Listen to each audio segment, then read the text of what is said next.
Madame, monsieur, bonsoir. Toute l'actualité niçoise en 10 minutes. Bienvenue dans le journal de France 3 Nice. Au sommaire aujourd'hui, la fête place Masséna pour les supporters algériens. Comme les tricolores, leur équipe s'est qualifiée pour le mondial 2010. Contrairement à d'autres villes de France, peu d'incidents sont à déplorer. Une 4L bénie par un curé, oui, c'est possible. La cérémonie a eu lieu ce matin dans le Vieux-Nice. Vous saurez pourquoi dans quelques instants.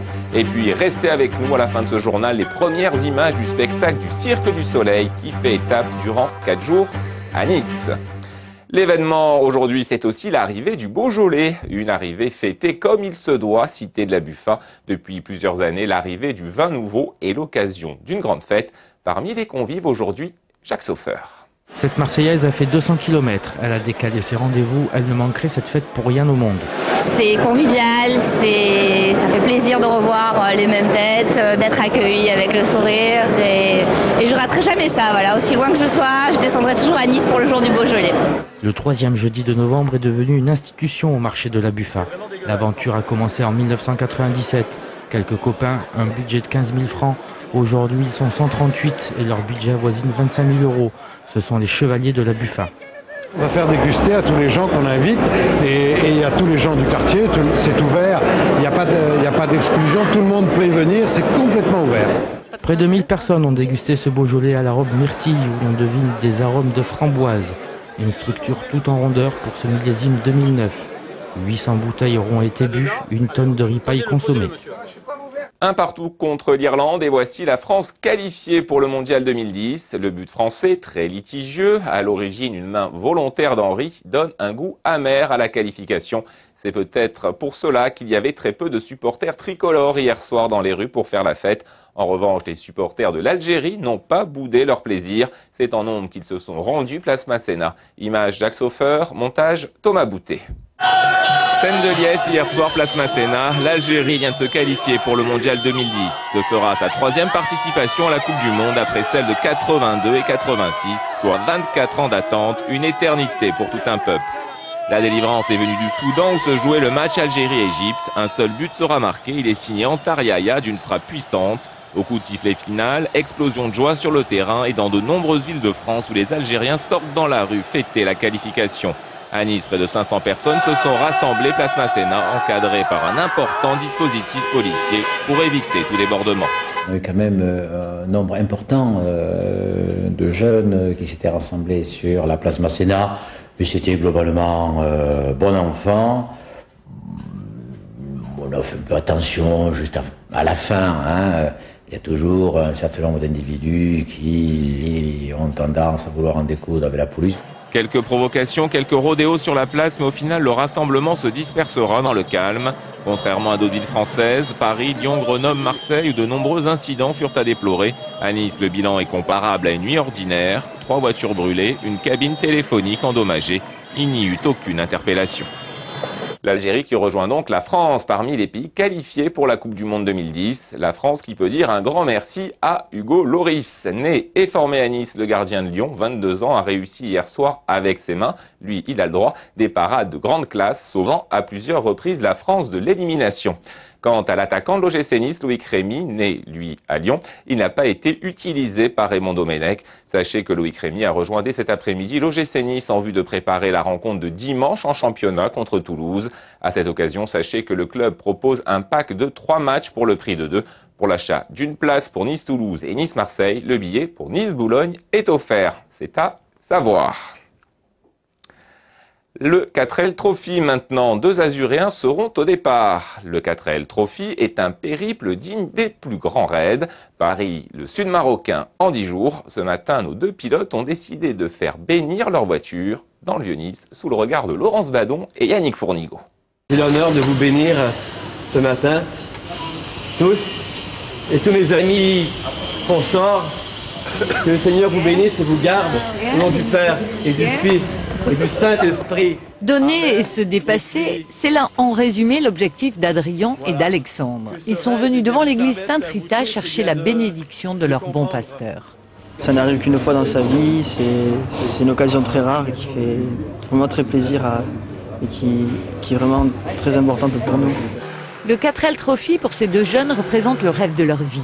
Avec une carte et une boussole, ils vont traverser le Maroc comme des grands explorateurs, un raid de 6000 km. On est très émus puisque tout le Vieux-Nice nous a aidés et c'est vrai que c'est un rêve qui se réalise. Dans le coffre de la 4L, ils emmènent 50 kilos de fournitures scolaires pour les enfants nécessiteux. Pour financer leur voyage, ils ont reçu le soutien des commerçants du Vieux-Nice. C'est un peu une façon de réunir le quartier, permettre à ces jeunes de savoir que ce qu'ils font, ce n'est pas anodin. Ils y vont avec un cœur plein d'espoir et puis aussi, je pense, mu aussi par un désir que du haut du ciel, surtout avec cette 4L du Vieux-Nice, eh bien, ils soient accompagnés. Bénir une 4L, oui, remarquez, c'est très bien. Bénir la 4L, je suis assez pour. On va les suivre, on va suivre toutes leurs étapes et on va les soutenir moralement. Adrien et Alexandre prendront le départ de cette 13e édition aux côtés de 2400 concurrents à Paris le 18 février 2010. Lui ne conduit pas une 4L, mais une CKWRC. En revanche, il participe aussi à des rallyes. Sébastien Loeb, sextuple champion du monde de la discipline, escorté aujourd'hui avec sa voiture un défilé de 30 modèles de la marque au chevron qui fête ses 90 ans d'existence. Parti de Cannes, le cortège a rejoint Nice en fin d'après-midi. Là, Sébastien Loeb a fait une petite démonstration de ses talents. Direction maintenant une ville imaginaire totalement fantaisiste, habitée par des personnages aussi colorés qu'acrobatiques. Bienvenue dans l'univers du Cirque du Soleil. La célèbre compagnie nord-américaine fait étape pour 4 jours à Nice. La première a eu lieu ce soir. Petit aperçu avec Josette Sana et Raphaël Durosel. Leur performance à l'entraînement laisse déjà le spectateur perplexe, béat. Alors ces acrobates, hommes ou surhommes? Non, on n'est que hommes et d'ailleurs... À la fin d'une leg, je peux vous dire que j'ai mal partout, donc je ne suis qu'homme. Ouais. Sur cette scène, l'élite des acrobates répète inlassablement Saltimbanco, un spectacle inspiré du métissage et de l'urbanité des grandes villes. Virginie Canovas a fini par rejoindre la troupe de ses rêves après une première audition infructueuse.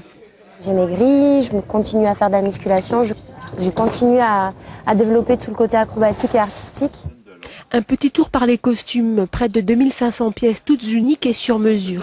Toutes les pièces sont faites à Montréal, sont faites à la main par nos artisans à Montréal qui travaillent dans nos studios.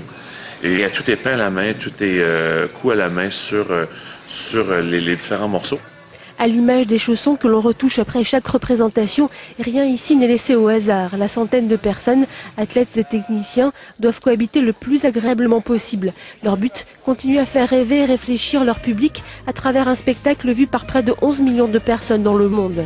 La qualité, on l'obtient pas seulement en regardant les gros trucs, mais en allant vraiment au fond des choses. Et je pense que c'est pour ça que Saltimbanco dure depuis presque 18 ans. Une féerie qui continue à partir de ce soir et jusqu'à dimanche au Palais Nicaïa à Nice.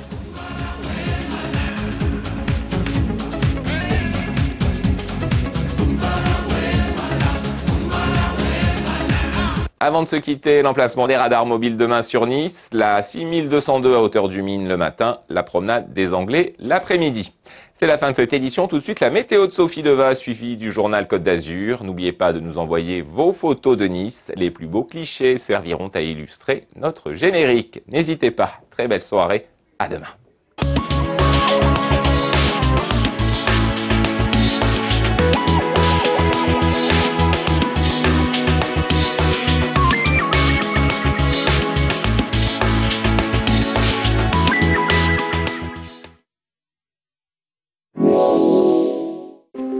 La météo sur France 3 avec aircorsica.com de la CCM Airlines, site de réservation de billets d'avion.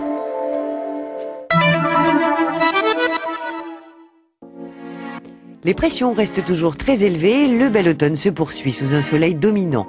Les vents d'est seront modérés demain sur la plaine littorale, assez forts près des caps. Et la mer sera donc peu agitée à agitée avec une eau à 19 degrés. Et tout ceci dans une douceur remarquable, le mercure caracolant toujours à 21 degrés pour les maximales. La qualité de l'air sera moyenne. Demain, nous fêterons Saint Edmond. À demain.